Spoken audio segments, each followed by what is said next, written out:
right, less than a week before the big Fox presidential debate with all the candidates, here is how comfortable Donald Trump is. He's not even in this country, in the place where he's #1 in the polls. He's in Scotland, and he's taking selfies with Scottish kids. Now, I know what you're thinking. Neil, please don't do your Scottish accent.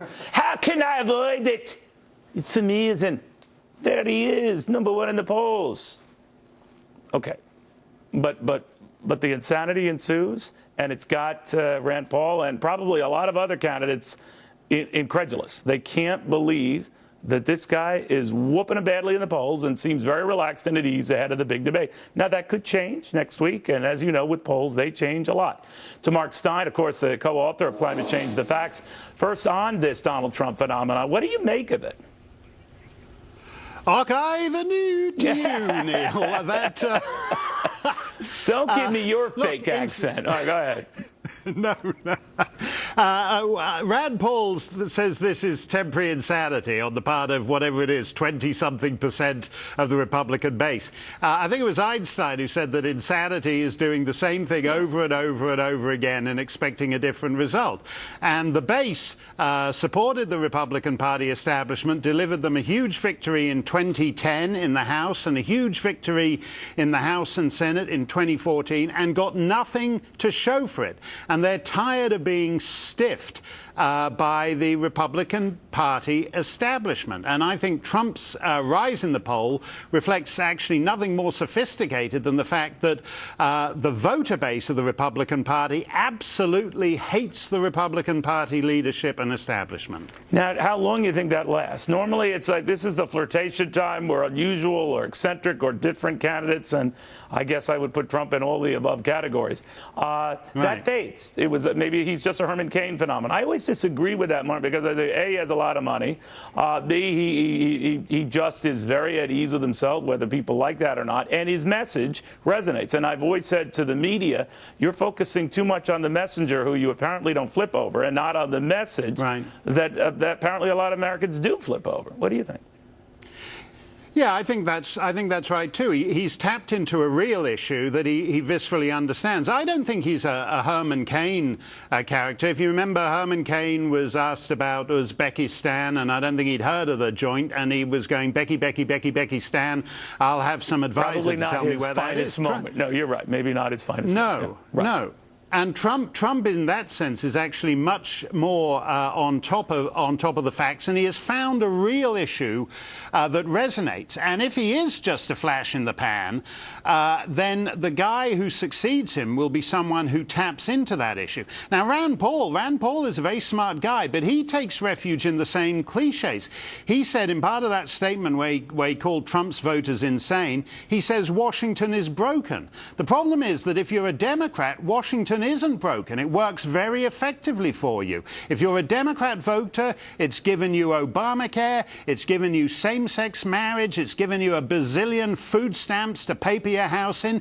If you're a Democrat, Washington is working very nicely for you, thanks very much. And the conservative base says to the Republican Party, okay, we keep handing you these election victories and you do nothing. You're in office, but you're not in power. You've got the desk, you've got the window view, you've got the driver, but what do you actually do with it compared to what the Democrats do? And that question, Rand Paul is to come. If Rand Paul wants to drive a stake through Donald Trump's candidacy, he's got to have a better answer for that than the one he gave today. He must be annoyed, as do all of his opponents, that Trump appears to be made of Teflon, that nothing is sticking, and that no matter what he says about Mexicans, no matter what he says about John McCain, whether he's a war hero, no matter his solutions to our rift with China, just saying we won't buy any more of their crap, as he put it, that nothing hurts him. Nothing hurts him. What do you make of that? Yeah, and I think that's actually a lesson for other candidates too. You know, the strangulated, constipated artificiality in which the candidates talk about things, you know, where they say something mildly infelicitous and then some spokesperson comes out and regrets that they misspoke. basically does nothing but misspeak, and he never apologizes for it. Even the Hispanics don't seem to mind him saying that Mexicans are just a bunch of rapists. He's like, his numbers are rocketing up. The Mexican rape with vote is like Latinos, because they know how to distinguish between the tomfoolery. But you know, flipping sides, Hillary Clinton, now these emails being released, we don't know how many are damaging. We do know many more than she said earlier were compromised classified material. You're the opinion that she's falling fast and that Bernie Sanders can't be dismissed. Explain.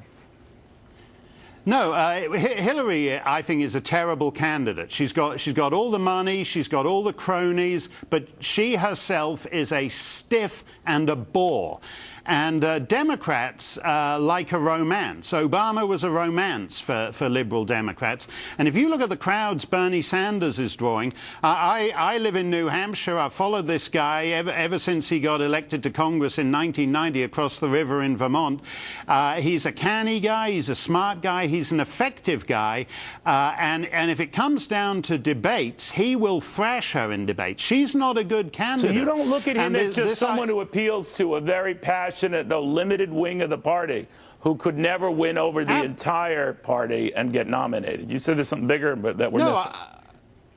No, I think I actually don't. I think he's actually quite effective in that way. He won the most conservative corner of Vermont. Believe it or not, there still is one. Is what they call the Northeast Kingdom, hard up by the Quebec border.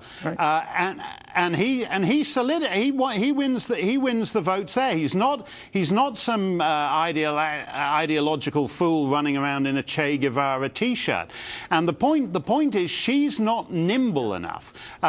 And at some point, you know, the Democratic Party mainstream, if they don't want Bernie Sanders, they are going to have to clamp Joe Biden to the electrodes and put a little bit of juice and life into him, and have Joe Biden run. But right now, Hillary relaunches her campaign every 2 weeks, and it's deader than ever. Wow. And it's going nowhere. And they've got the Clinton campaign, even without the scandals, because Democrats don't mind scandals. They don't care if the Chinese have hacked into her emails, if the Russians have hacked into her emails. They don't care about Benghazi, but they care about the fact that she's dull as hell, she's a bore, she's a stiff, and she's no good on the stump. And that's what we'll do for her with Democrats. How do you feel about Hillary? No, just saying. Mark, thank you very, very much. Best luck with another bestseller. Okay, the new again to you. All right, my friend. I'll give you the Scottish accent when you're here in person. Mark Steyn calls it like it is. Mark, dirty little secret on him. He's from Brooklyn. People did not know that. All right, we are getting ready, by the way, for a Scott Walker campaign event. This is going to be happening in Red Oak, Iowa. This weekend, he's going to be, pal-palling with the billionaire Koch brothers. Now, Chris Christie won't be there for that. But Chris Christie responded with his own list of billionaires supporting it. You ever get the idea all these guys are competing to make sure they're in that top 10? There is a strategy. For whom is it working? After this.